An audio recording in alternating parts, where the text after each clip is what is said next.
Hello and welcome to Ellison Legals in case you missed it. We are now in October, so I'd like to go over September's posts, which was about sale of land. So this is a property post. But before we get started, just to let you know, Ellison Legal has limited liability under a scheme approved by the Professional Standards legislation, and this video is not intended to give you legal advice, so please don't take it as legal advice. If you do need legal advice, please go speak with your legal practitioner to get advice that is tailored to your specific situation. So in terms of September, we had 4 posts, like I said, going over the sale of land. So it's a property post. The first post was about creating a sale of land contract. So what we do when we prepare those contracts is we have to order some certain reports and certain documents that need to be included into the contract. They are called prescribed documents. Without those, it can cause a few issues later on. Mainly the main thing is not fully disclosing certain information that you are required to as a vendor, which is the person who is selling the property. The second post that we spoke about was deposits. And it's deposits are something to consider if you're selling and doing a simultaneous purchase. So sometimes when you're selling, the purchaser is going to, could be asking for a 5% deposit instead of giving you 10%. Now, if you are going to do a simultaneous purchase at the same time, that's simultaneous, you need to consider, is 5% going to be enough, or do you need to ask for that full 10% deposit? So that's something else to consider. The third post was about getting ready for settlement. So I had itemised four main points about getting ready for settlement. So I'm just going to read off the post. It was plan to disconnect your services. Notify your insurer of your settlement date because you're going to have to discontinue your insurance, your building insurance, home and contents insurance, things like that. Provide your bank details securely to receive settlement funds. What that point was about was, so for me as a property practitioner, I need my clients to provide me their bank details. So when the property settles, you're receiving funds, right? So we want to know what your bank details are so we can transfer those funds to you, whether it's directly from the electronic platform or if it's into our trust account and then we do a transfer later on to you.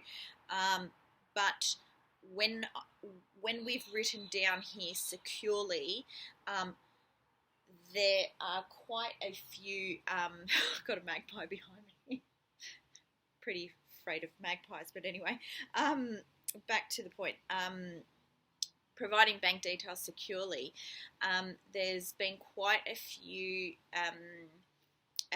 cyber fraud matters going on where solicitors' accounts and emails, especially sole practitioners, which I am a sole practitioner, there's quite a bit of cyber fraud going on.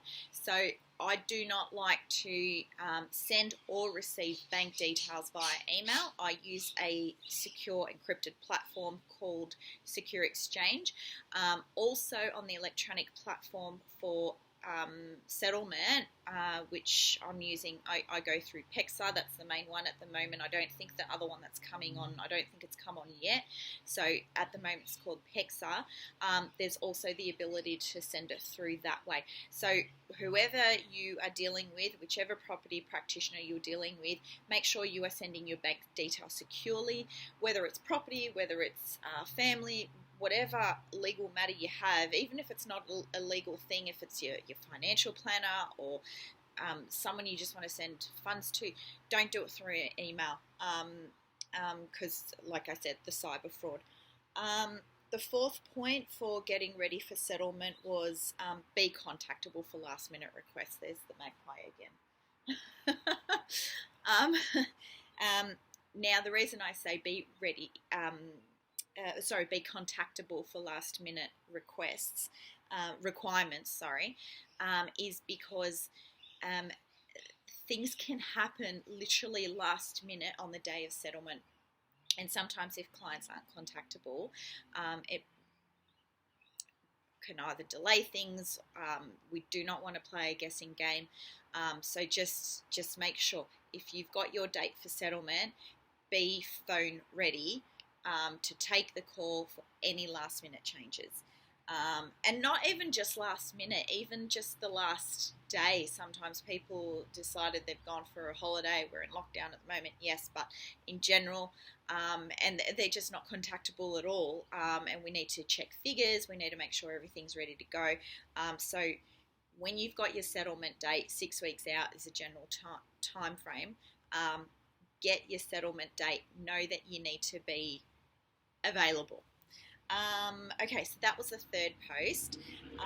The fourth and final post for September was settlements, and what does it involve for the vendor. So what we had wrote here was that the adjustments are made, the calculations are done. So this is in terms of council rates, water rates, if it's a unit, strata levies. We want to find out how much money is owed, mainly from the purchaser to the vendor. Sometimes if the rates haven't been paid, how much does the vendor have to pay? So everything's on a prorated basis. That's calculated. What happens at settlement is the funds are transferred, so the money goes from the purchaser to the vendor, and the vendor hands over title. And it used to be on paper, it's all electronic now, so it all happens behind the scenes.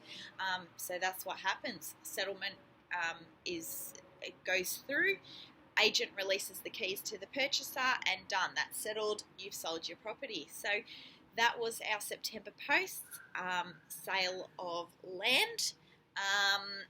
Our property post, we will, in maybe another few months, we'll do a purchase of property post. So I hope that helps you out, and until next time, take care of yourself.